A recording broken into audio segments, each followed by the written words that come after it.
Il y a une question qu'on me pose souvent en ce moment, c'est qu'est-ce qui va se passer en 2022? Et surtout, comment analyser 2021 et comment préparer 2022 avec tout ce qui va se passer. Du coup, je vais essayer de te répondre dans cette vidéo.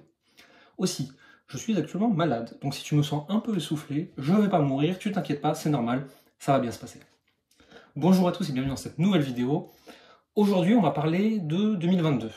Alors, il y a beaucoup de questions qui se posent actuellement sur 2022. La première, c'est qu'est-ce qui va se passer au niveau mondial? Est-ce qu'on va être enfermé? Est-ce qu'on va être puni de nouveau? Est-ce que on va vouloir nous injecter des trucs? Bref, c'est pas le sujet. Je suis pas médecin, je suis pas géopoliticien et tout ça, j'en sais rien. Par contre, j'ai une opinion sur toute la partie business et professionnelle. Si je pense que le business a été à un moment accéléré par les premiers confinements et ensuite ralenti par un peu la perte de confiance et de foi dans ce qui allait se passer dans le futur, je pense qu'on va plus vivre ça tout de suite. Et même s'il va se passer encore beaucoup de choses au niveau économique, au niveau financier, au niveau social, etc., je ne suis pas certain, du moins on verra après les élections, que nos business vont être foncièrement impactés, surtout dans le coaching et l'accompagnement. Je crois aussi qu'il y a de plus en plus de personnes qui sont dans des situations émotionnelles ou professionnelles de détresse, et qu'on a plus que jamais besoin de coachs, de thérapeutes et de personnes pour accompagner les autres. Aujourd'hui, je suis en train de me poser, moi tout doucement, sur comment est-ce que j'analyse l'année 2021. Moi, l'année 2021, j'ai recommencé à zéro au mois de mai. J'ai développé un programme d'accompagnement qui s'appelle l'Académie des Génies. J'ai développé toute une équipe. On accompagne aujourd'hui une quarantaine, une cinquantaine de clients à peu près. Et je suis plutôt très content de mon année et je vais devoir me poser calmement pour l'analyser. La première chose que je fais dans ces moments-là, c'est j'analyse la partie économique et financière. Comment ça s'est passé? Bien, mal, en l'occurrence plutôt bien. J'analyse mon état à moi. Dans quelles conditions j'ai passé tout ça? Et franchement, c'était pas évident. Et j'ai voulu aller très très vite, vu que je repartais de zéro en mai, et que moi, dans ma tête, ça fait pas 6 mois du coup que je fais tout ça, mais ça fait 1 an, 2 ans, 3 ans, 4 ans, 5 ans. Et j'ai voulu être au même niveau tout de suite. Et donc j'ai cravaché très dur, et beaucoup, et très vite. Et franchement, je me suis un peu esquinté la santé.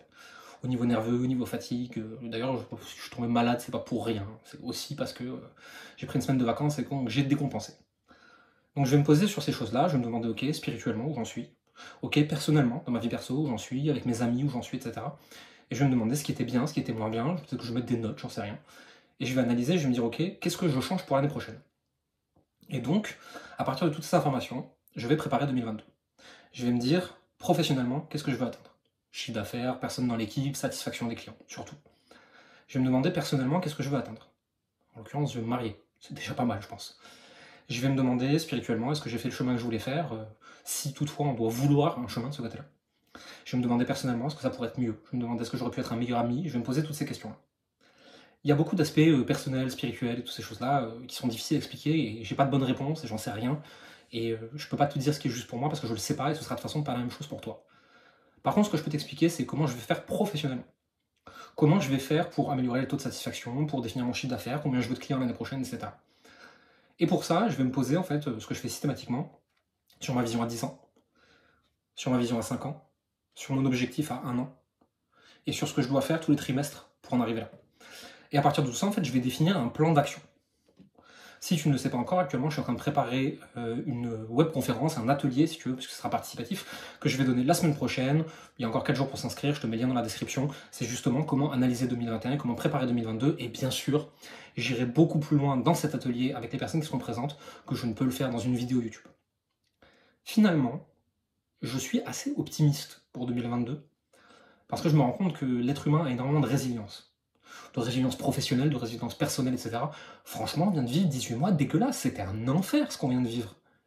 90% des personnes que je connais sont en moitié en dépression, si c'est pas complètement, il faut mettre les mots dessus. Et il y a un vrai tabou, en France, beaucoup, mais peut-être à l'étranger aussi, j'en sais rien, sur la détresse émotionnelle, sur la détresse psychologique, sur la dépression, sur le burn-out, etc. Et je sais pas pourquoi on n'en parle pas. Comme si c'était mal. Comme si, parce qu'on a décidé de montrer l'exemple sur certains sujets, on pouvait pas être dans le dur sur d'autres. Et moi-même, le début de mon année 2021 était très difficile. Le milieu beaucoup moins, et la fin d'année, ça va plutôt bien. Et j'ai besoin de me poser sur tout ça, de me poser toutes ces questions, pour savoir quelle personne j'ai envie d'être en 2022. Parce que ce qu'il ne faut pas oublier, c'est que c'est d'abord qui je suis, qui permet ce que je peux faire, qui permet ce que je peux avoir. Et pour moi, c'est à partir de toutes ces choses-là qu'on prépare son année 2022. Et ça, qui tu veux être, ça ne dépend pas du contexte mondial, ça ne dépend pas d'un virus, ça ne dépend pas d'un confinement, ça ne dépend de rien de tout ça. Ça ne dépend même pas de combien de clients tu voudras avoir.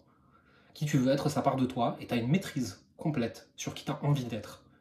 Et ensuite, tu y arriveras ou tu n'y arriveras pas, ça peu importe. Mais tu peux choisir dans quelle direction tu vas amener ta personne, l'être humain que tu es. Où est-ce que tu veux l'amener? Moi, personnellement, j'ai décidé de prendre plus de temps pour moi, d'essayer de ralentir, même si c'est super difficile pour moi parce que je suis un travailleur, j'aime bien bosser. Et je pense que quelque part, je me réfugie derrière le travail dans plein de sujets. Quand je suis inconfortable émotionnellement, quand c'est plus dur, ou parce que je vais aller plus vite, parce que mon ego il va aller plus vite. Et je me réfugie derrière travailler dur parce qu'en fait, c'est quelque chose que je contrôle, parce que je suis bon là-dedans, et donc j'ai des résultats. Et je sais que mes clients ils peuvent avoir des résultats, etc. Et c'est pour ça qu'ils rejoignent l'académie des génies, bla bla bla. Derrière ça, en fait, il y a mon ego dans beaucoup de situations. Et c'est complètement ok. Et je peux dire pour 2022, mon ego ne dictera pas tout, et en même temps sans chercher à punir mon ego et juste accepter qu'il est là et il est ce qu'il est. Cette vidéo sera sûrement pas la plus inspirante que j'aurais fait, sera sûrement pas la plus explicative, ou celle qui a le plus de valeur, mais je pense que c'est important de le partager aujourd'hui. Pour le reste, si tu veux vraiment qu'on prenne le temps et qu'on se pose sur la préparation de ton année 2022, tu vas dans le lien d'inscription et tu rejoins l'atelier, il te reste quelques jours pour le faire. J'espère que cette vidéo t'aura plu, et si ça peut aider quelqu'un, partage-lui. À bientôt.